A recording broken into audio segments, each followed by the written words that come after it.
മനുഷ്യക്കടത്ത് ആരോപിച്ച് ദുർഗിൽ അറസ്റ്റ് ചെയ്ത 2 മലയാളി കന്യാസ്ത്രീകൾക്കെതിരെ പോലീസ് ചുമത്തിയത് ഗുരുതര വകുപ്പുകൾ.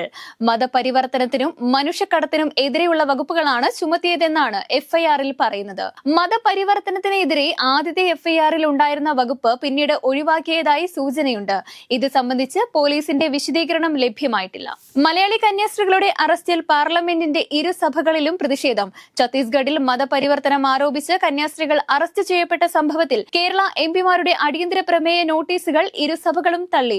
ഇരുസഭകളും ഉച്ചയ്ക്ക് 2 മണിവരെ നിർത്തിവെച്ചു. തിരുവനന്തപുരം DCC അധ്യക്ഷന്റെ താൽക്കാലിക ചുമതല ഏറ്റെടുത്ത് N ശക്തൻ. 4 വർഷമായി ജില്ലയിൽ കോൺഗ്രസിന് ശക്തമായ അടിത്തറയുണ്ട്. എല്ലാ തലത്തിലും പാർട്ടി ശക്തമാണ്. ഉപതെരഞ്ഞെടുപ്പിൽ വൻ ഭൂരിപക്ഷത്തോടെ വിജയിക്കുമെന്നും N ശക്തൻ പ്രതികരിച്ചു. വരാൻ പോകുന്ന തിരഞ്ഞെടുപ്പുകളിൽ വിജയിക്കുമെന്നും കോൺഗ്രസിന്റെ സുവർണ കാലഘട്ടമാണ് വരാൻ പോകുന്നതെന്നും പാലോട് രവിക്ക് നന്ദി പറഞ്ഞുകൊണ്ട് ശക്തൻ അറിയിച്ചു. തമിഴ്നാട്ടിൽ വീണ്ടും ദുരഭിമാന കൊല. തിരുനെൽവേലി സ്വദേശിയായ IT പ്രൊഫഷണലിനെയാണ് വെട്ടിക്കൊലപ്പെടുത്തിയത്. മുത്തച്ഛനൊപ്പം ക്ലിനിക്കിൽ നിന്ന് മടങ്ങുമ്പോഴാണ് കൊലപാതകം. പോലീസ് ദമ്പതികളുടെ മകളുമായുള്ള പ്രണയത്തെ ചൊല്ലിയാണ് കെവിൻ കുമാറിനെ കൊലപ്പെടുത്തിയത്. ഓപ്പറേഷൻ സിന്ദൂർ രാജ്യത്തിന്റെ യശസ് ഉയർത്തിയ നടപടിയെന്ന് പ്രതിരോധ മന്ത്രി രാജ്നാഥ് സിംഗ്.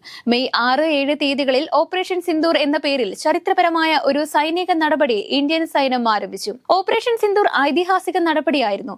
കേവലം ഒരു സൈനിക നടപടി മാത്രമായിരുന്നില്ല, അത് ഇന്ത്യയുടെ ശക്തി ലോകത്തെ അറിയിച്ച ധീരമായ നടപടിയായിരുന്നു. ചെസ് വനിതാ ലോകകപ്പിൽ ദിവ്യ ദേശ്മുഖിന് കിരീടം. ലോക ചെസ് കിരീടം നേടുന്ന ആദ്യ ഇന്ത്യക്കാരിയാണ് 19 വയസ്സുള്ള ദിവ്യ.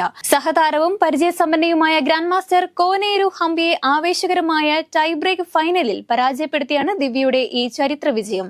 കിരീട നേട്ടം ദിവ്യയെ ഇന്ത്യയുടെ 88ാമത് ഗ്രാൻഡ് മാസ്റ്റർ പദവിയിലേക്കും ഈ നേട്ടം കൈവരിക്കുന്ന രാജ്യത്തെ 4ാമത്തെ വനിതയായും ഉയർത്തി. ജമ്മു കാശ്മീരിലെ ദാര മേഖലയിൽ ഭീകരവാദികളെ പിടികൂടുന്നതിനായി നടത്തിയ ഓപ്പറേഷൻ മഹാദേവിൽ 3 ഭീകരരെ വധിച്ചെന്ന് സൈന്യം. കൊല്ലപ്പെട്ടവരിൽ പഹൽഗാം ഭീകരാക്രമണത്തിലെ 2 ഭീകരരും ഉൾപ്പെട്ടിട്ടുണ്ടെന്ന് സൂചന.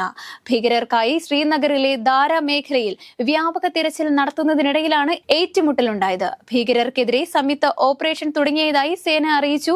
ജമ്മു കാശ്മീരിലെ ലിഡ്വാസിൽ തിങ്കളാഴ്ച തീവ്രവാദികളും സുരക്ഷാ സേനയും തമ്മിൽ ഏറ്റുമുട്ടൽ ഉണ്ടായതായി ചിനാർ പോലീസ് സോഷ്യൽ മീഡിയ ഹാൻഡിലിൽ അറിയിച്ചു. യൂറോപ്യൻ യൂണിയനും അമേരിക്കയും വ്യാപാര കരാറിൽ ഒപ്പുവെച്ചു. അമേരിക്കയിലേക്ക് കയറ്റുമതി ചെയ്യുന്ന യൂറോപ്യൻ ഉൽപ്പന്നങ്ങൾക്ക് 15% തീരുവ ചുമത്തും. പ്രസിഡന്റ് ഡൊണാൾഡ് ട്രംപും European commission president Ursula von der ലയണും സ്കോട്ട്ലൻഡിൽ നടന്ന ചർച്ചകൾക്ക് പിന്നാലെയാണ് കരാറിൽ ധാരണയായത്.